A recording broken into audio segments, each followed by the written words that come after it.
दोस्तों पॉलिटिक्स का एक बिल्कुल सिंपल नियम है, अगर एक करेगा तो दूसरा भी नहीं छोड़ेगा। अब बीजेपी क्योंकि खुलेआम ऑपरेशन सिंदूर पर पॉलिटिक्स कर ही रही है तो दूसरे भी उसको नहीं छोड़ रहे हैं। आज प्रधानमंत्री मोदी पश्चिम बंगाल में थे। वैसे तो उनको एक सरकारी कार्यक्रम में शामिल होना था, वो सरकारी कार्यक्रम में शामिल भी हुए, लेकिन उसके बाद एक जनसभा को भी संबोधित किया। मतलब आप टेक्निकली देखें तो आप पीएम आज पश्चिम बंगाल में दो जनसभाओं को संबोधित कर चुके हैं और इस जनसभा में उन्होंने एक दावा कर दिया। पश्चिम बंगाल की ममता सरकार को लेकर किए इस दावे की वजह से अब ममता बनर्जी ने उनसे वो सवाल पूछने शुरू कर दिए हैं जो अब तक या तो राहुल गांधी पूछ रहे थे या फिर कांग्रेस पार्टी पूछ रही थी। और इसके साथ साथ ममता बनर्जी ने जिस ओर ध्यान हमारा खींचा है दोस्तों, एक नागरिक के तौर पर हमें भी ये सोचने की जरूरत है कि आखिर हमारे प्रधानमंत्री के लिए प्राथमिकता क्या है। दोस्तों प्रधानमंत्री आज पश्चिम बंगाल में थे और उन्होंने ममता बनर्जी को लेकर एक कटाक्ष किया और उनकी सरकार पर आरोप लगाए मुर्शिदाबाद को लेकर। मुर्शिदाबाद वो जगह जहां अभी कुछ दिन पहले काफ़ी हिंसा देखने को मिली थी और ये हिंसा वक्फ संशोधन कानून जब बना था उसके बाद ये हिंसा काफ़ी देखने को मिली थी। तो मुर्शिदाबाद को लेकर एक बयान दिया पीएम मोदी ने और कहा कि जो भी कुछ हुआ वो बहुत शर्मनाक है मुर्शिदाबाद में और टीएमसी के लोग घरों को जलाते हैं। अब टीएमसी के लोग घरों को जलाते हैं, ये आरोप ममता बनर्जी की सरकार पर लगा दिए मोदी ने। दोस्तों ममता बनर्जी की सरकार पर क्योंकि मोदी आरोप लगा रहे थे तो ममता बनर्जी भी सामने आ गई। अच्छा दिलचस्प है कि पश्चिम बंगाल में इस साल चुनाव भी नहीं होने, अगले साल होने, लेकिन आपको तो पता ही है बीजेपी वाले वक्त से पहले तैयारी शुरू कर देते हैं। तो ममता बनर्जी की सरकार पर जब मोदी ने इतने गंभीर आरोप लगाए, टीएमसी का नाम लेकर ये बोला, तो ममता बनर्जी सामने आई और उन्होंने प्रधानमंत्री मोदी को लाइव डिबेट की चुनौती दे दी। साथ में ये भी कह दिया कि वो आए तो अपना साथ में टेलीप्रॉम्प्टर लेकर आए। मतलब एक तरह से कटाक्ष किया कि मोदी तो टेलीप्रॉम्प्टर के बिना बात ही नहीं कर सकते। दोस्तों इसके अलावा ममता बनर्जी ने बीजेपी पर आरोप लगाया कि ये हमेशा तथ्यों को तोड़ मरोड़ कर पेश करते हैं और टीएमसी की छवि खराब करने के लिए ये सब कुछ किया जा रहा है। इसके अलावा ममता बनर्जी ने अब वो सवाल उठा दिए जिसको लेकर अब तक दूसरी पार्टियां चुप थी। अमेरिका की मीडिएशन को लेकर अमेरिका ने क्यों मध्यस्थता की, और ये केवल अमेरिका के बयान नहीं है, अब अमेरिका का प्रशासन अमेरिका की एक अदालत में बकायदा रिटन स्टेटमेंट दे चुका है कि भारत और पाकिस्तान का युद्ध अमेरिका ने रुकवाया व्यापार का हवाला देकर। ये ऑन रिकॉर्ड है अब वहां के अमेरिका के प्रशासन का बयान। दोस्तों इसके बाद अब टीएमसी ने भी कह दिया कि पहले तो सरकार ये बताए कि अमेरिका की मध्यस्थता स्वीकार कैसे की। इसके बाद टीएमसी ने एक सवाल और उठा दिए दोस्तों कि एक तरफ विपक्ष पूरी दुनिया के आगे अलग अलग डेलीगेशंस के जरिए आतंकवाद के मुद्दे पर पाकिस्तान को घेर रहा है और प्रधानमंत्री क्या कर रहे हैं, प्रधानमंत्री प्रचार में व्यस्त हैं। आगे उन्होंने कहा ऑपरेशन सिंदूर की तर्ज पर ऑपरेशन बंगाल की बात को लेकर भी ममता ने कड़ा विरोध किया और चुनौती दी भाजपा को कि अगर उनमें हिम्मत है तो आज चुनाव करा के दिखाएं।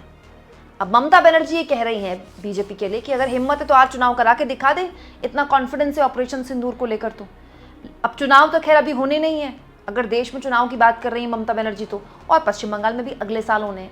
लेकिन एक सवाल तो वाजिब है जो पश्चिम बंगाल की मुख्यमंत्री ने उठाया है दोस्तों कि दो बातें एक साथ कैसे हो सकती हैं।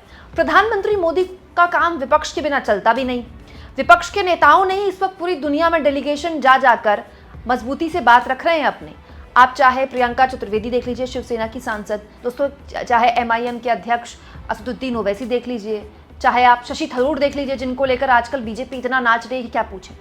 जितने विपक्ष के नेता हैं मजबूती से न केवल दुनिया भर में पाकिस्तान को एक्सपोज कर रहे हैं, बल्कि ममता बनर्जी ने अपने भतीजे को भेजा है। अभिषेक बनर्जी भी उस डेलीगेशन का हिस्सा हैं और बहुत ही मजबूती से दुनिया भर में अपनी बात रख रहे हैं और ये बता रहे हैं कि मैं विपक्ष का नेता हूं, लेकिन क्योंकि बात देश की है इसलिए देश की बात करने के लिए यहाँ पर आया हूँ। और हमारे प्रधानमंत्री क्या कर रहे हैं, हमारे प्रधानमंत्री कहाँ कहाँ दौरा कर रहे हैं। आज उन्होंने सिक्किम जाना था, हालांकि वो नहीं जा पाए क्योंकि वहाँ पर उनका मौसम खराब हो गया था, इस वजह से वो नहीं जा पाए। इसके बाद पश्चिम बंगाल में गए, पश्चिम बंगाल में दो रैलियों को संबोधित किया। टाइम देखिए मोदी जी के पास कितना है। उसके बाद दोस्तों प्रधानमंत्री मोदी बिहार में एक रोड शो उन्होंने करना है अभी शाम को, हो सकता है जिस वक्त आप मेरा ये वीडियो देख रहे हो उनका रोड शो चल रहा हो। फिर कल भी मोदी बिहार में ही है, कल भी उनके कार्यक्रम है। उसके बाद वो मध्य प्रदेश भी जाना है उनको, इसके बाद दोस्तों वो यूपी भी जाना है। मतलब आप सोचिए दोस्तों प्रधानमंत्री के पास कितना वक्त है। अभी 2 दिन पीएम गुजरात होकर आए हैं, वहां भी न जाने कितने रोड शो और कितने रैलियां कर दी। इस समय देश की प्राथमिकता क्या होनी चाहिए दोस्तों अव्वल तो ये होता कि ये जो सारे डेलीगेशन भेजे गए हैं जिनके ऊपर इतना पैसा खर्च हो रहा है और दुनिया भर के देशों में लोग चले गए। इससे अच्छा तो हमारे विश्वगुरु लेवल के नेता चले जाते। भाई हमारे मोदी जी से बड़े तो कोई दुनिया में नेता है नहीं। तो आज़ाद भारत के इतिहास में इतनी विदेश यात्राएं तो किसी पीएम ने नहीं की जितने हमारे स्वयं परम आदरणीय मोदी जी ने की। तो इतने सारे डेलीगेशन भेजे, ठीक है, टैक्स पेयर के पैसे का उतना बर्बादी हुई, इससे तो अच्छा हमारे मोदी चले जाते। अब आप मुझे एक बात बताइए, मोदी इन बड़े देशों में जाते तो वहां के पीएम से मिलते ना सीधा, वहां के डिप्लोमेट से थोड़ी मिलते, या वहां प्रेस कॉन्फ्रेंस थोड़ी करनी पड़ती मोदी को। भाई मोदी अगर किसी देश में जाते तो सीधे वहां के राष्ट्राध्यक्ष से मिलते, और अगर राष्ट्राध्यक्ष से मिलते तो उन पर दबाव डलता पाकिस्तान के खिलाफ बयान देने का, और उस पर पड़ता ना पाकिस्तान का पूरा प्रेशर। अभी क्या प्रेशर पड़ रहा है और बन भी रहा है, तो इसका असर क्या हो रहा है? मोदी जी देश में वोट मांग रहे हैं, और वोट भी कैसे मांग रहे हैं?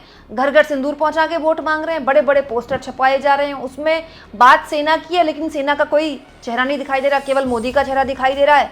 यहाँ रैली, वहाँ रोड शो, यहाँ रोड शो। सोचिए, अभी अभी देश दोस्तों युद्ध से निकला है, अभी अभी 4 दिन का भीषण युद्ध। और हमारे देश के प्रधानमंत्री की प्राथमिकता क्या है? हमारे देश के प्रधानमंत्री की प्राथमिकता अलग अलग राज्यों में रैली करना है। उन राज्यों में रैली कर रहे हैं जहां पर चुनाव भी नहीं है। दोस्तों इस वक्त देश की डिप्लोमेसी को पीएम की जरूरत है, इस वक्त देश को पीएम की जरूरत है।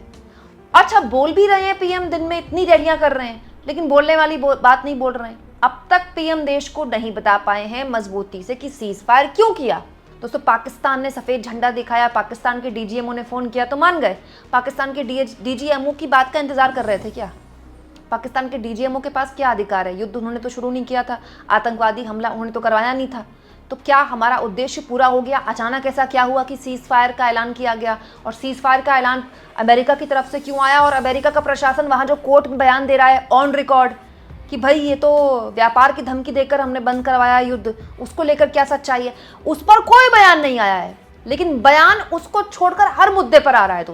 दोस्तों हमको भूलना नहीं चाहिए कि इस युद्ध में पाकिस्तान का जिस तरह से तुर्की और चीन ने साथ दिया है, वो भारत के लिए बहुत अच्छे संकेत नहीं है। तो भारत ने इसके जवाब में अपनी रणनीति आगे किस तरह से तय की है? दोस्तों ये एक ऐसा टाइम है, बहुत ही संगीन टाइम है, जिस वक्त भारत के प्रधानमंत्री का जो पूरा का पूरा जो फोकस होना चाहिए था वो केवल और केवल विदेश नीति होनी चाहिए थी। हमारी डिप्लोमेटिक लेवल पर कहाँ कमी रही? क्यों हम किसी देश को अपने समर्थन में उस तरह से नहीं खड़ा कर पाए जिस तरह से देश उम्मीद कर रहा था? केवल आतंकवाद पर बयान देकर सारे देश निकल गए, कोई एक देश भी पाकिस्तान के खिलाफ 4 लाइन नहीं बोल पाया। और इसके लिए कौन जिम्मेदार है? इस मुद्दे को छोड़कर प्रधानमंत्री क्या कर रहे हैं? प्रधानमंत्री उन राज्यों में जाकर वहां की राज्य सरकारों को निशाने पर ले रहे हैं जहां चुनाव भी नहीं है। और अगर ये कर भी रहे हैं मोदी, तो क्या ये सही वक्त था? दोस्तों एक्चुअली में अगर पीएम को देश में ही रहना था, विदेश नहीं जाना था इस समय, तो मुझे लगता है ये बेस्ट टाइम था जब संसद का विशेष सत्र बुला लेते, क्योंकि अब तो सीज फायर हुए भी महीना हो गया। और हमारे देश के राजनीतिज्ञ इतने समझदार हैं कि जब वो दुनिया में जाकर पाकिस्तान को एक्सपोज कर सकते हैं बिना पार्टी लाइन देखे, तो संसद के अंदर भी अगर उनसे कह दिया जाता है कि इन मुद्दों पर हम चर्चा नहीं करेंगे क्योंकि राष्ट्रीय सुरक्षा का मसला है, लेकिन उसके अलावा तो मुद्दों पर चर्चा हो जाती, पहलगाम के मुद्दे पर चर्चा हो जाती। हम क्यों भूल रहे हैं दोस्तों, बीजेपी वाले ये क्यों भूल रहे हैं कि ऑपरेशन सिंदूर से पहले का भी एक बैकग्राउंड है।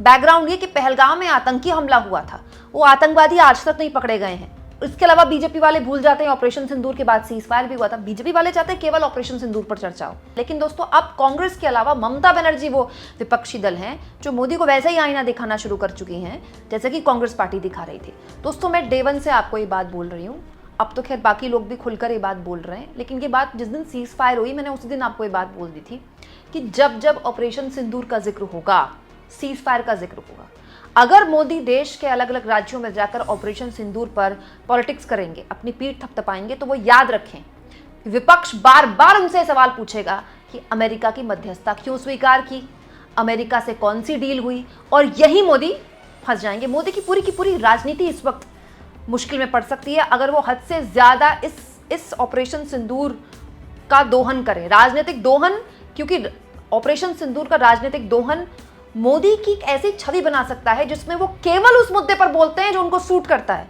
एक ऐसा मुद्दा जिस पर उनको उनके पास देने के लिए जवाब नहीं है, वो उससे बच के निकल जाते हैं। आज वो बच सकते हैं, लेकिन जैसे जैसे चुनाव करीब आएंगे दोस्तों, सब बोलेंगे। आज ममता बनर्जी बोल रही हैं, कल को तेजस्वी यादव भी बोलेंगे, क्योंकि अभी तो सबसे पहले चुनाव बिहार में होना है ना। आपको क्या लगता है दोस्तों, प्रधानमंत्री मोदी क्या ममता बनर्जी के चैलेंज को स्वीकारेंगे?